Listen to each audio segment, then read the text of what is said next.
Thanks and welcome to join me on the 6:50 News. I'm Kejan Henry Timbi. Let's flag off with our headlines.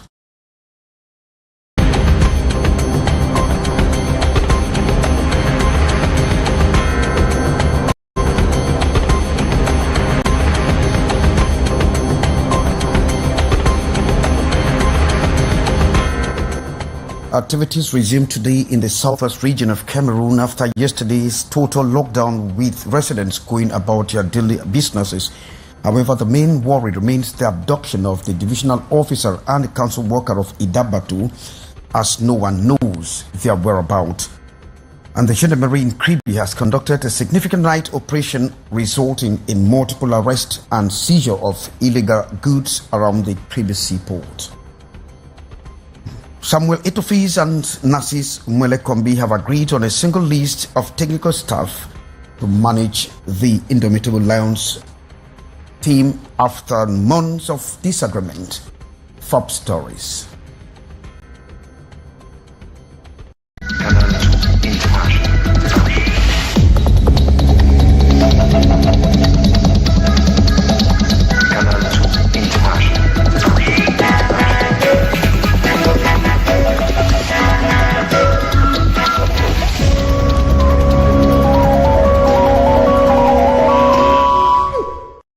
Thanks and welcome to join me. Also, our media platforms are open for consultation. Activities have resumed today in the southwest region of the Amazonians who celebrate the independence. Residents were seen going about their different businesses. However, their main worry remains the abduction of the divisional officer and the council worker of Idabatu, as no one knows their whereabouts. Our Southwest Chief Correspondent Ines Ondwambala reports. This is the chief town of the Southwest region of Cameroon. After the 1st of October, during which activities were grounded, Boya is trying to pick up. Life is gradually returning to normalcy. Shops and other business places are booming. Markets, motor parks are jammed to capacity. Pupils and students have returned to school, with more taxis and private vehicles plying the streets and highways. Uncertainty continued to loom in the minds of Southwest inhabitants following the abduction of the divisional officer of Idabatu and one of his collaborators. Dio Ewane Roland and Itongo Ismael are still under pirate captivities more than 24 hours after they were kidnapped. They are nowhere to be found. Southwest inhabitants condemns the atrocity. Governor Benau Kaliabilai has called on the population to join hands with forces of law and others to ensure the release of the civil administrator and the council staff. But the situation as far as security is concerned is under control, because the men could not the government could not face our forces of law. They did it in less than 20 minutes and they ran away, which means that they cannot confront our forces. Efforts of both countries, Cameroon and Nigeria, are being put in place to rescue the two kidnappers. But we're inviting the rest of the population and the rest of the forces of law and administrative authority and all the officials elected to remain vigilant. Southwest inhabitants in general and the young population in particular are hoping for a happy end of the incident. And following the abduction of the divisional officer for Idabatu alongside one of his closest collaborators in the Bakassi Peninsula, the governor of the Southwest region, Benau Kaliabilai, has reacted and, of course, has called on individuals who have any information about their whereabouts to move closer to authorities and disclose. He spoke to our Southwest Chief Correspondent Ines. Let's get this excerpt of the governor. We are still patrolling around the sea in the Bakassi area. We are in contact with the neighboring authorities of Nigeria. We are sensitizing everybody if they can have some information. And we hope that some people of good faith will give us reliable information so that we succeed to lay hand to those who have kidnapped the chief of the administrative unit of Idabato and his close collaborator. But the situation, as far as security is concerned, is under control. Governor Bernard Okalebilai of the Southwest region reacting there after the abduction of the divisional officer for Idabato and the council worker in the Bakassi Peninsula area. Gendarmerie in Kribi has conducted a significant night operation in which led to multiple arrests and the seizure of illegal goods around the Kribi seaport. Ambo Gladys Diba reports. In the early hours of October 2nd, 2024, the Kribi Gendarmerie Company executed a coordinated raid in the Lobe neighborhood located in the Ocean Division, South region of Cameroon. Under the command of Captain Ludovic Ndumu, the operation aimed to address escalating insecurity surrounding the Kribi Port Authority. Nous avons également pour objectif de retrouver des objets. We have as objective to fight against illegal transport with the use of commercial motorbikes without documents. Le transport illégal dans la zone.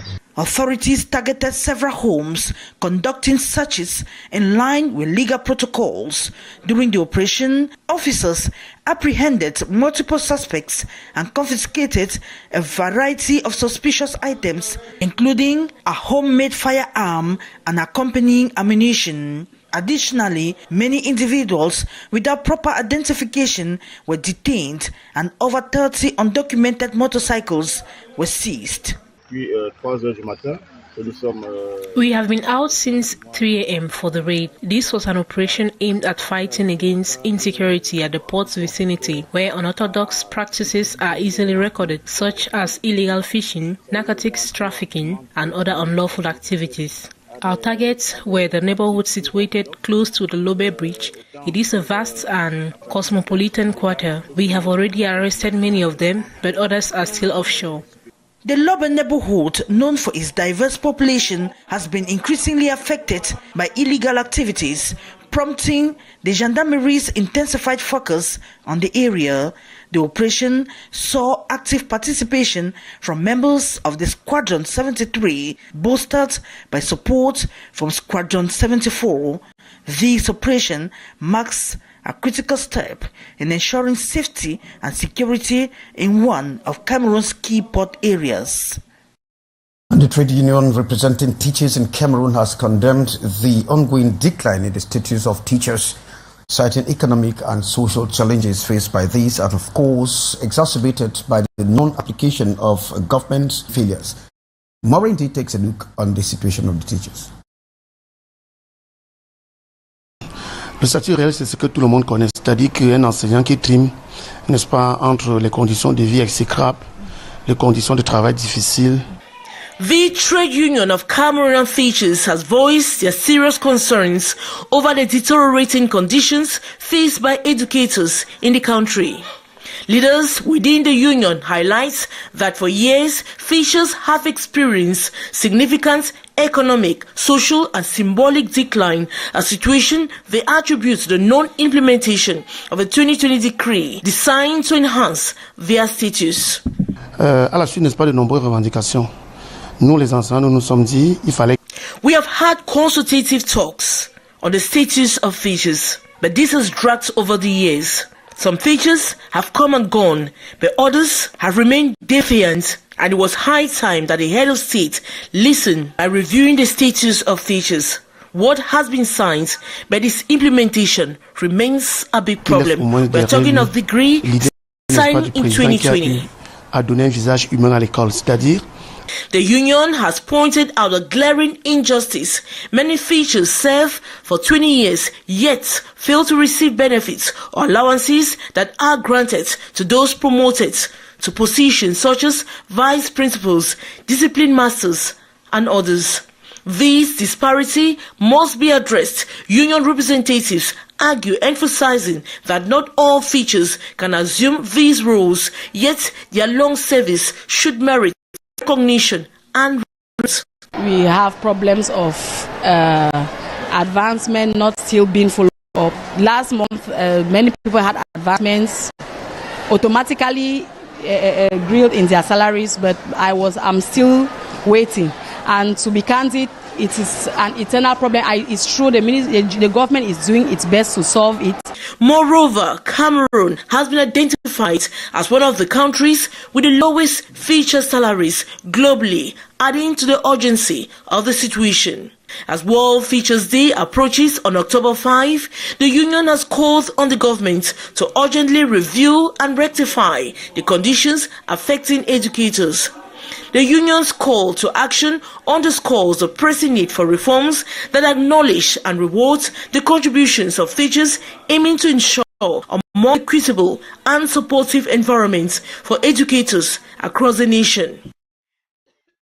Thanks, Maureen. And the part-time teachers in Douala, as like many others across the country, are facing the dual challenge of managing low income as well as fluctuating wage, waiting for the validation of their documents as full-time government workers. Sharifa Saleh.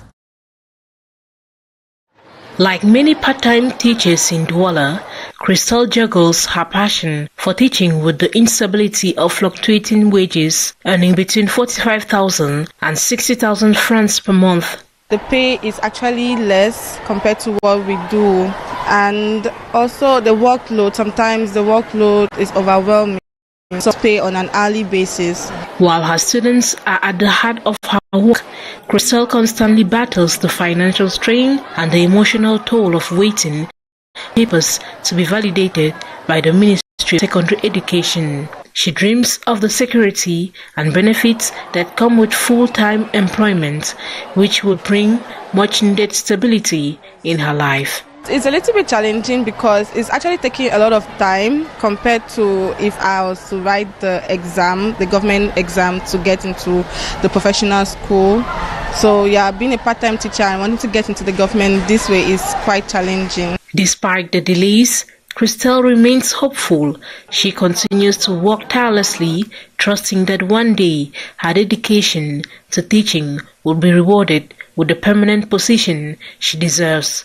But then you just have to adapt. That's one thing. That's a quality ability. Teachers should have adaptability, able to adapt to certain conditions. Until then, she balances her passion for education with the reality of being a part-time teacher in Douala. And in politics, the faction of the UPC led by Robert Bapo Lipo has pledged its support and to rally behind the CPDM candidate for the 2025 presidential election. In fact, they have made the declaration in Yaoundé following the alignment by Pierre Baliget Nkot, who equally declared to support Akere Muna for the upcoming presidential election. Bapo Report with other UPC militants made the declaration during a press conference in Yaoundé this October 2. Here is an excerpt of his declaration as selected for us by our Yaoundé correspondent Haisin Chia.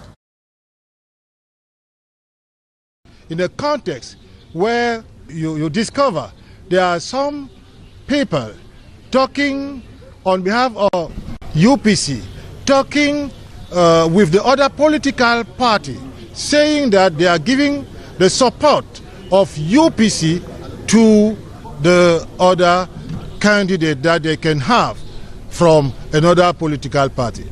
That's why we came out in terms of united group to let the entire nation knows that UPC is going to participate to the next coming presidential election in 2025, and that through that participation we will keep our alliance with CPDM in sort of way that the candidate of the UPC will come from the alliance that UPC has with CPDM.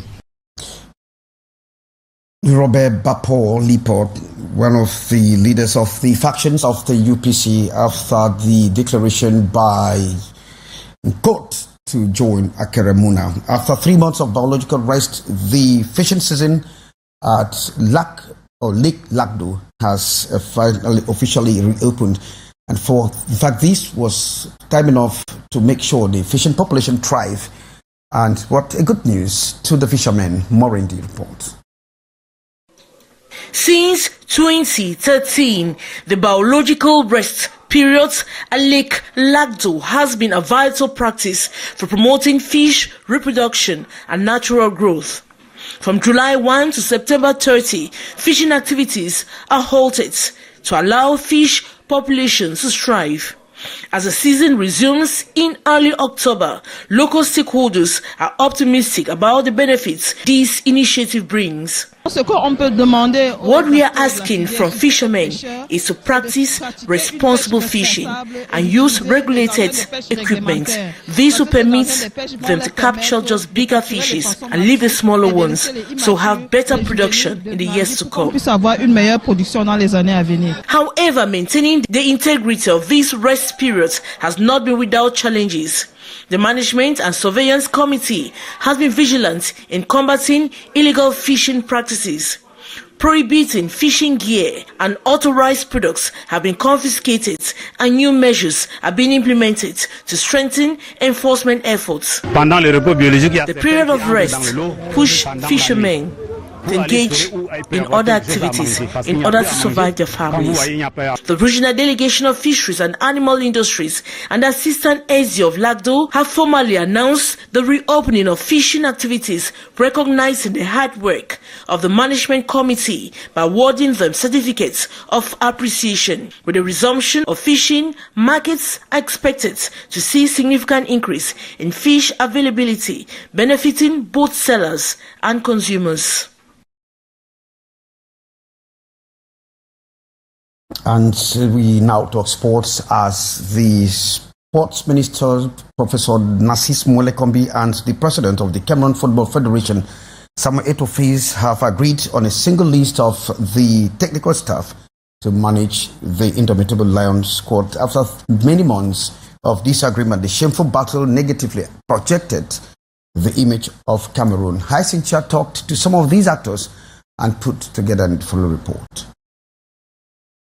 The move by the President of the Cameroon Football Federation, Samuel Eto'o, and the Minister of Sport and Physical Education, Narcisse Mwelekombi, to harmonize the two technical staffs that have been battling for months to manage the Indomitable Lions is highly saluted by Cameroonians in the nation's political capital. It's a good move. It's a very good move. It's what all of us have been waiting for. There is nothing to gain from having conflict. I've always been a supporter to Mr. Samuel Eto'o. I've always been his supporter. He's fun. And now that they have reconciled, I wish the peace should continue. En tant que supporter fan des Lions, pour moi, c'est une très bonne chose pour les Camerounais, pour le football camerounais. All of us, all Cameroonians will be happy that peace will reign at the FECAFOOT and, in short, the Ministry of Sport and everywhere that concerns sports in Cameroon. The football lovers insist that it is a motivation to them ahead of the Cameroon versus Kenyan AFCON qualifiers on October 11 as they look forward for a possible victory. Eto'o should not have his own team, and then the minister is having his own team. Then we will never achieve. We will never have victories that we have been having in the past times. So I pray that as they have reconciled, there should be also reconciliation to the success of the national team. I'm seeing victory, and Cameroonians will be happy.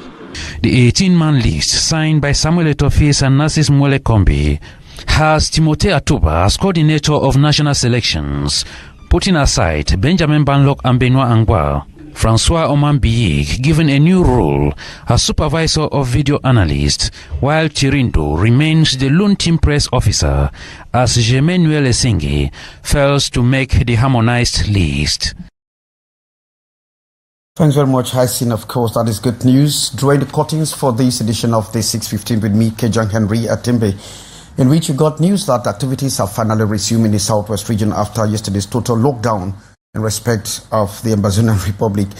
And of course, how Samuel Eto'o and Narcis Mwele Kombi have finally agreed on a single list to manage the national team after months of disagreement. Thanks for being there with us. Good day.